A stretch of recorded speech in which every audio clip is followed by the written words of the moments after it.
Hello everybody, this is Christina from Access Princeton, and here we are again with OEM Director Bob Gregory. This week's topic is wildfires for National Preparedness Month.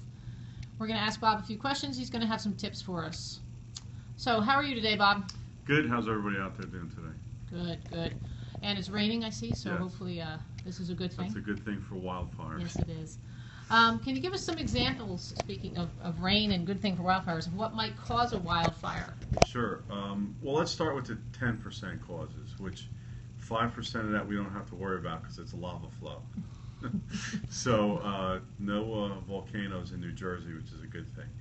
The other part of that 10% is lightning strikes, which, in some of the bigger areas in New Jersey, like the Pine Barrens and stuff, they do have issues with that where lightning strikes can start fires. And even in smaller towns like Princeton, where we have wooded areas, this past spring we had a lightning strike in a small wooded patch in a neighborhood, which started a fairly good-sized brush fire. But the 90% of fires, wildland fires, brush fires, forest fires, are caused by humans. And a lot of times it's discarded cigarettes, not properly putting out campfires, arson, people intentionally setting fires in wooded areas. So, again, unfortunately, it's the human factor that makes up the majority of the cause. And that's apparent recently in the Pine Barrens, right? Didn't they find out that that was actually charcoal or something like that? Yes, somebody dumped their barbecue grill filled with charcoal out in the woods. Okay. If somebody sees smoke or fire or brush or, in a wooded or brush area, what should they do? The best thing to do is call 911. And again, if you're calling from a cell phone, you need to know where you are, what town, what road, what highway, if there's a mile marker. Because a lot of times, especially in New Jersey, if you don't hit a cell tower to a town, you'll get the state police, and they'll ask you what town or county you're in so that they can get it to the right dispatch center. Okay, so it's good to know where you are before Yes. you call. Okay. Now, what can increase the risks of fires? Like I said, I know it's raining today, so we're hoping that we don't have this problem, but what can increase risks of fires?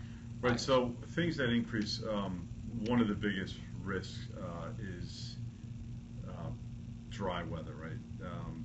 Lack of rain, also heavy underbrush. So when you get wooded areas where you have a lot of growth and there hasn't been anything like Forest Fire Services in a lot of areas will basically go out and do controlled burns to actually alleviate some of that undergrowth and heavy growth that occurs.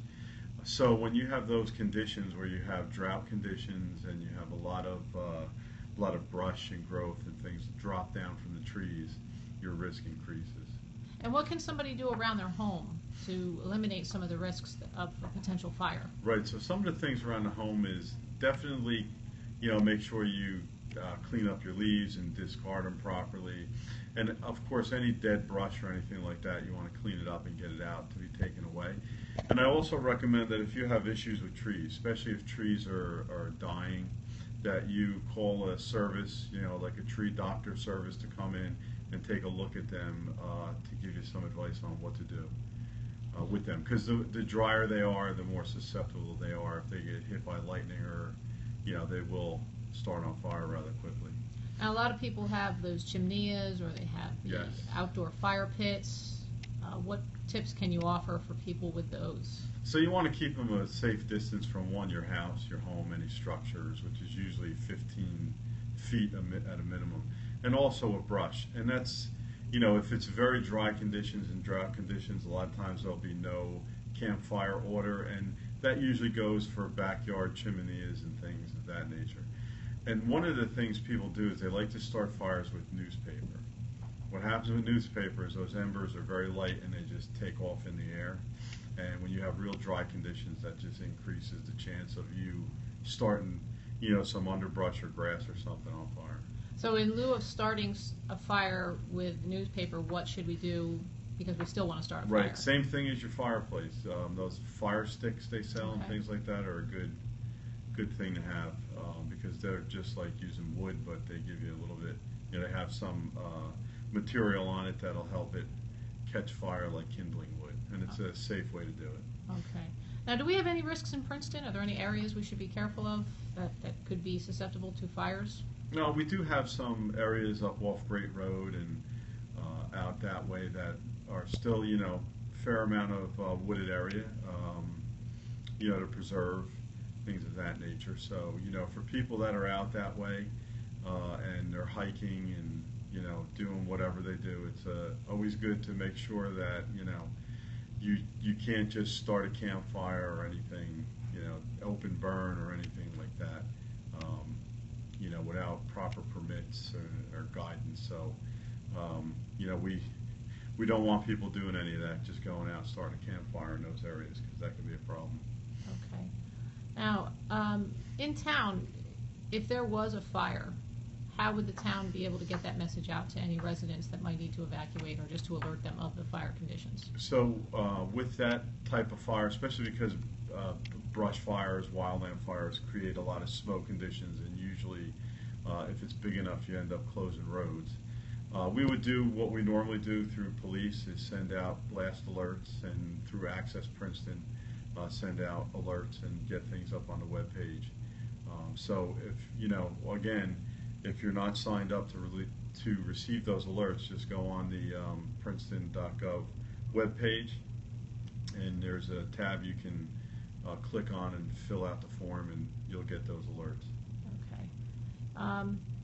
If I need to prepare my family for a wildfire or potential emergency, what are some tips you can offer for preparing the whole family for this type of thing? Right. So I like to have like one comprehensive plan for any type of evacuation. So some of the key things are clearly contact information. Everybody should have everyone's cell phone number, which hopefully you would.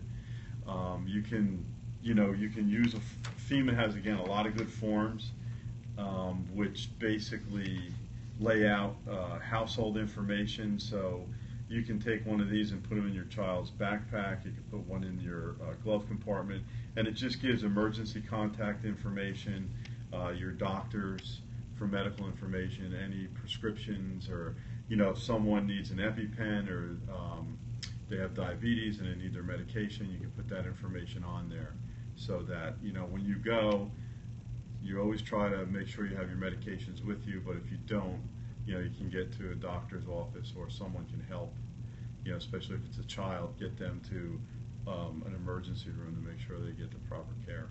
Okay.